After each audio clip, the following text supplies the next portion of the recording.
All right, let's dive in. We're taking a deep dive today into the future of work. We've got good. a whole stack of research here. Yeah. Press releases, reports, popular books, all that. And they're all kind of pointing to some big shifts coming in 2025. Interesting. And honestly, some of this stuff is pretty surprising. Like what? Like just the numbers alone. Oh, okay. We're talking like a 183% increase. Wow, that's a big jump. In changes companies are having to deal with. Great. We've got some pretty hefty price tags on conflict. Really? In the workplace. And then there's this whole happiness at work thing. Yeah. Is it just a fad? Yeah. Is it real? Or is it something that can actually boost a company's bottom line? Right. And thankfully, we've got an expert here to help us sort through all this and well, I'll do my best. Pull out those golden nuggets. Yeah. I think one of the things really stands out is how these trends like technology and conflict and well-being, they're all connected. You can't really think about one That's interesting. without thinking about the others. Yeah. They all kind of play off each other. Like a big puzzle, huh? Yeah, like a giant puzzle where each piece affects the whole picture. All right, well, let's start putting those pieces together. Okay. One of the first things that really jumped out at me was that statistic about the volume of changes that companies are having to deal with. Right, 183% increase. That's huge. 183% increase from 2019 to 2023. Yeah. That's a ton of change. It's a lot to manage, for sure. It is. And when you really dig into it, it's clear that technology is driving a lot of it. Yeah, I was going to say. AI especially. But it's not just about keeping up with the latest gadgets or anything. It's really forcing companies to rethink their whole approach. Right. Like their business models, how they work, even what skills they need to stay competitive. And then you add on top of that the workplace conflict. Oh, yeah. And I mean, that's a big one. We all know conflict can be disruptive, but one of the reports we looked at actually put a number on it. Really? Roughly 60,800 CZK per employee per year. Wow, that's a lot. That's real money. It's not nothing, that's for sure. So it sounds like that old approach of just focusing on cost cutting. Yeah, that old 90s approach. It's not going to work. Not anymore, no. Not anymore. Companies have to be much more adaptable, way more innovative, and much more future-focused. So how do we get there? Well, it's not enough to just manage change. Right. Companies really need to be what they call change ready. Okay. Which basically means having the mindset, the tools and skills not just to adapt, but to anticipate change and even use it for growth. So how do we go from just managing change to actually embracing it? Right. I know one of the articles talked about something called change readiness. Yeah, it's a really important shift in perspective. Sure. Change readiness is... So it's more than just having... It goes beyond just having a plan. Got it. It's about understanding how people react to change, what motivates them to embrace it, and then giving them the tools and support they need to actually navigate it successfully. And I think they mentioned the 80-car model in that context, right? Yes, the 80-car model. Awareness, desire, knowledge, ability, and reinforcement. A lot to remember. It's a well-established framework for driving change effectively. Got it. But what's really interesting is how this article specifically applies it to the challenges of adopting new technologies, especially things like AI. Right. Yeah. It's not just about the technical training. It's about addressing the human side of change, making sure people understand the why, the benefits, and how it's going to impact their work. So it sounds like the skills companies are looking for are changing too. They are, for sure. Like, do you remember that old T-shaped employee model? Yeah, deep expertise in one area with some broader knowledge. Exactly. One of the sources suggested that's becoming outdated. Really? Yeah, they're talking about the rise of the M-shaped employee. M-shaped, okay. Someone with expertise in multiple interconnected areas, adaptable problem solver. Wow. Someone who can really connect the dots and thrive in a constantly evolving environment. Okay, well, that sounds pretty intense. It is. So maybe we need to shift gears a little bit and talk about something a little more uplifting. Okay, like what? Like this whole happiness at work thing? Is it just a buzzword? Just a trendy buzzword? Or is there something real there? Is there something real behind it? Yeah. I mean, what do you think? Well, I think what's really interesting is the growing body of evidence that shows a clear link between employee happiness and actual business success. So it's not just about It's not just about creating a nice atmosphere. Got out. It's about tangible results. Okay. Like we're talking 300% higher innovation rates. Wow. 37% higher sales. Okay. And significant decrease in things like sick leave and employee turnover. All right. So happy employees really do lead to a healthier bottom line. It seems that way. But what does that actually look like in practice? I mean, what does happiness at work even mean?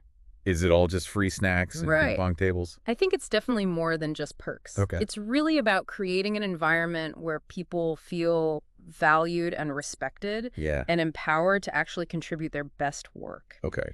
It's about giving them a sense of purpose, fostering strong relationships, and making sure they feel supported in their professional growth. So that's a pretty tall order for a lot of companies. It is. It's a big shift. It is a big shift. But it's possible. It definitely is. So I'm curious about how that plays out in the real world. Yeah, me too. And I think that's a good place to pick up in our next segment. Okay. Sounds good. So we'll see you then. Looking forward to it. So creating that kind of environment sounds like it would require a pretty big culture shift for a lot of companies. It would, for sure. And one of the sources we looked at really dug into that. Oh, yeah. Which one? It was an interesting research report. Okay. It focused on how companies are actually implementing those training and development programs, the ones that we've been talking about. Yeah, the red button assessment. Yeah. I found that one really interesting. Yeah, it was pretty insightful. It goes really deep into what's actually happening, like talking to the people who are actually trying to make it work. Yeah, and it doesn't sugarcoat things either. No, not at all. Like they highlight this constant tension between strategic goals and the day-to-day. Yeah, like companies say training's important, it's part of the plan, but then they don't put the resources behind it. Exactly. Or it gets pushed aside when things get busy. It's like a classic case of knowing versus doing. Exactly. And the report doesn't just point fingers. Right. They actually try to dig into why that's happening. What did they find?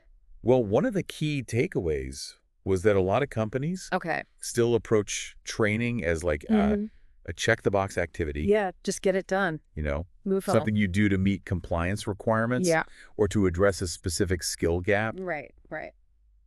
But it's not really baked into the company culture. It's not part of who they are. So how do we move beyond that check-the-box mentality? That's the million-dollar question. How do we make it a part of the experience? Well, the report really emphasized the importance of internal motivation. Okay. It's not enough to just offer training opportunities. You have to create an environment where employees actually want to learn and grow. Okay. And they see that connection between their own development and the company's success. So it's about tapping into that intrinsic motivation. Exactly. Not just relying on external factors like performance reviews and bonuses. Right. It has to come from within. Okay, so where does leadership fit into all of this? Well, they're crucial. Okay. The report really highlighted how important it is for leaders. Yeah. Not just to talk about training and development, but to actually participate in it themselves. Okay. Lead by example. Exactly. Actions speak louder than words. Right.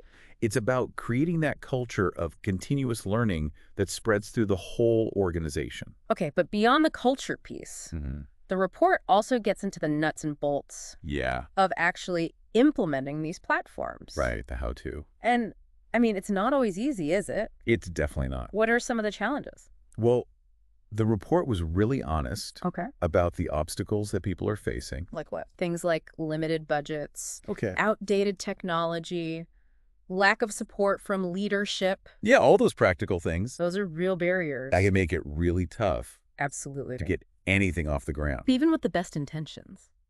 And even when companies do make that investment in training. Yeah.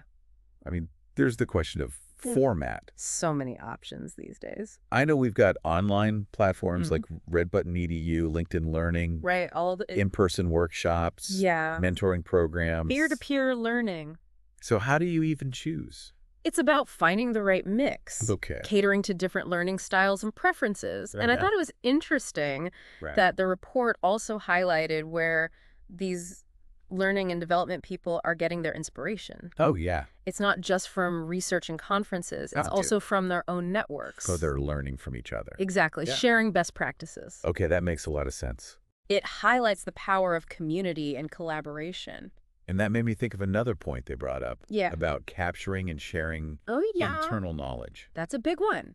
So how are they doing that? Well, some companies are creating internal knowledge bases or platforms where employees can share their expertise and insights with each other. So it's not just locked away in one person's head. Exactly. It's accessible to everyone. Like a company-wide brain trust.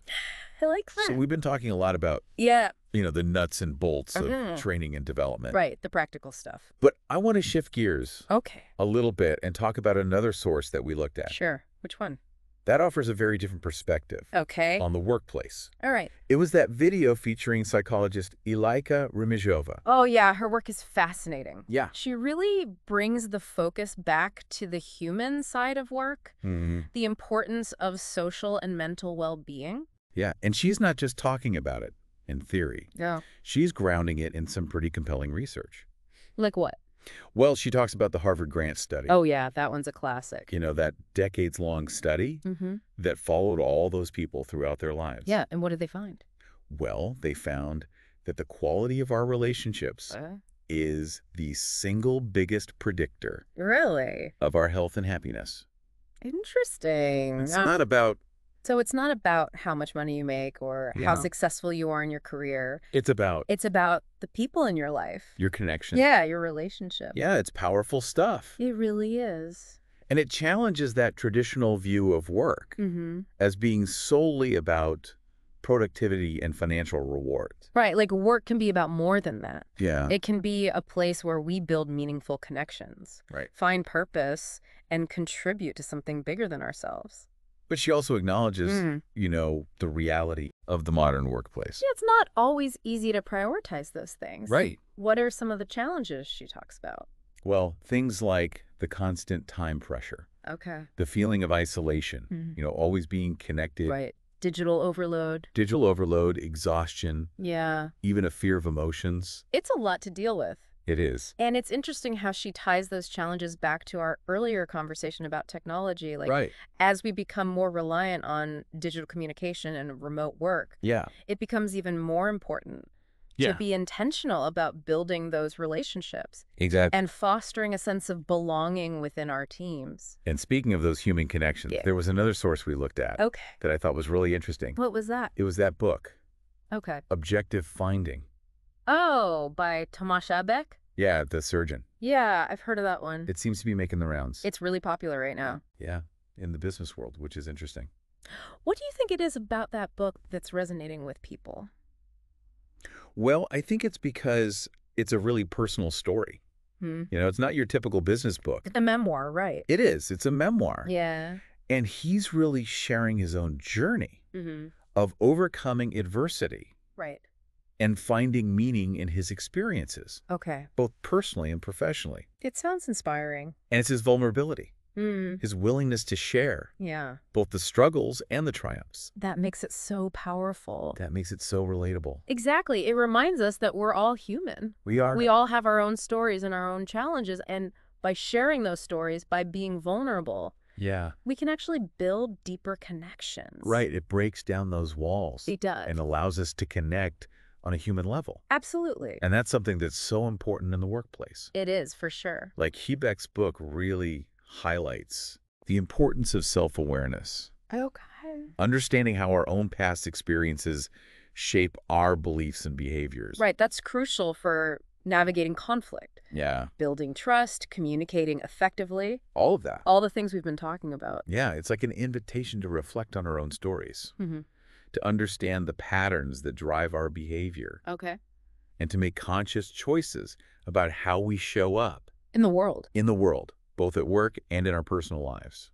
It's a powerful message. It is. And one that really resonates with all the themes we've been exploring in this deep dive. It seems like no matter what source we look at, one theme just keeps popping up. What's that? Communication. Communication. Yeah, for sure. Whether we're talking about navigating change, dealing with conflict, or even building a sense of belonging in our teams. Right. It all comes back to communicate. That's essential. And one of the press releases that we looked at really drove that point home. Which one was that? Especially when it comes to change management. Oh, right. They were talking about. Yeah, they basically said companies need to ditch the mass emails. The old blast everyone approach. Yeah, and embrace something much more personal and multi-channel. Multi-channel, right? Like meet people where they are. Exactly. Use different methods to get the message across. Like what kind of methods?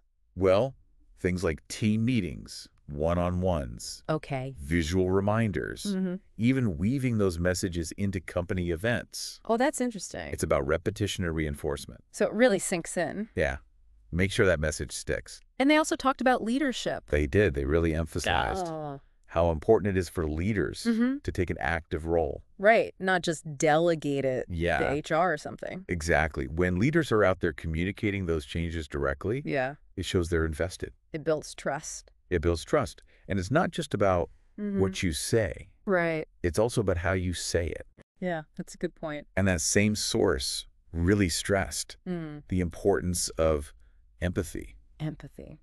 And acknowledging people's concerns. Like really listening to what people are saying. Yeah, address those concerns directly and respectfully. Right. That can make a world of difference. It's about creating a dialogue, not just a top-down decree. Yeah, two-way conversation. Exactly. And that's where active listening comes in. Active listening. Okay. And another source had some really practical tips on that front. Oh, like what? Well, they talked a lot about paraphrasing and clarifying. Oh. Making sure everyone's really on the same page. Got it.